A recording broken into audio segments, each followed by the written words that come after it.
Hello students, मेरा नाम है श्वेता। स्वागत है आप सभी का मेरे इस यूट्यूब चैनल लखनऊ लर्निंग में। लिसनर्स, आज के इस वीडियो में हम की इशूज अंडर जीएसटी यानी कि कौन कौन से इश्यूज होते हैं जीएसटी के अंदर में उसके बारे में बेसिकली डिस्कशन करेंगे। सो लिसनर्स, आइए स्टार्ट करते हैं। अगर वीडियो अच्छा लगे तो लाइक, शेयर एंड सब्सक्राइब करना बिल्कुल ना भूलिएगा। अब आइए देखते हैं कि कौन कौन सी प्रॉब्लम्स आती है जीएसटी के अंदर। तो जैसा कि स्क्रीन पर शो हो रहा है, कुछ इश्यूज दिए हुए हैं मैंने जीएसटी में। तो पहला आता है हमारा टेक्निकल एंड कॉम्प्लायंस चैलेंजेस, यानी टेक्निकल चैलेंजेस या कॉम्प्लायंस चैलेंजेस आ सकता है। इसमें क्या होता है कि अगर रिटर्न फाइलिंग प्रोसेस जो है वो बहुत ही कॉम्प्लेक्स हो जाती है, या फिर पोर्टल ग्लिचेस हो जाते हैं और टेक्निकल एरर्स भी आ जाती हैं। दूसरा प्रॉब्लम है हमारा मल्टीपल टैक्स रेट का, यानी कि जीएसटी में 5 स्लैब रेट होते हैं, 0%, 5%, 12%, 18%, 28%। तो इसमें किसमें कितना चार्ज करना है, अगर मान लीजिए किसी को नहीं पता है तो ये भी प्रॉब्लम है उसके लिए।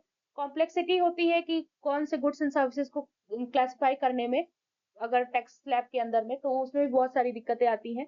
तीसरा पॉइंट है डिलेड रिफंड्स। अगर रिफंड डिले हो रहा है, यानी कि एक्सपोर्टर और बिजनेसेस अगर डिले फेस करते हैं जीएसटी रिफंड में, तो ये उनकी लिक्विडिटी को इम्पैक्ट करता है। और फोर्थ पॉइंट आता है हमारा एम्बेगिटी इन आईटीसी रूल्स, यानी कि अगर आईटीसी रूल्स में कोई प्रॉब्लम है, यानी फ्रीक्वेंट चेंज कर दी जाए मान लीजिए इनपुट टैक्स क्रेडिट प्रोविजंस में, जिससे कि कंफ्यूजन हो जाता है, या फिर आईटीसी क्लेम पर रेस्ट्रिक्शन लगा दिया जाए कुछ गुड्स एंड सर्विसेज में, तो भी ये भी इश्यूज हैं जीएसटी के अंदर में। फिफ्थ पॉइंट आता है लिटिगेशन एंड डिस्प्यूट, यानी कि कुछ डिस्प्यूट हो जाती है, कुछ चीजें लिटिगेशन हो जाती है, तो डिफरेंट इंटरप्रिटेशन है जीएसटी लॉ के द्वारा टैक्स अथॉरिटीज में और बिजनेसेस के द्वारा। इसमें स्क्रूटनी और टैक्स नोटिसेस बढ़ाई जाती हैं। लास्ट पॉइंट आता है लिसनर्स हमारा रिवर्स चार्ज मैकेनिज्म बर्डन, यानी कि आरसीएम का बर्डन बढ़ जाता है। स्मॉल बिजनेसेस को बेसिकली कॉम्प्लेंस फेस करना पड़ता है, जो भी इश्यूज होती है आरसीएम से रिलेटेड, उससे रिलेटेड। तो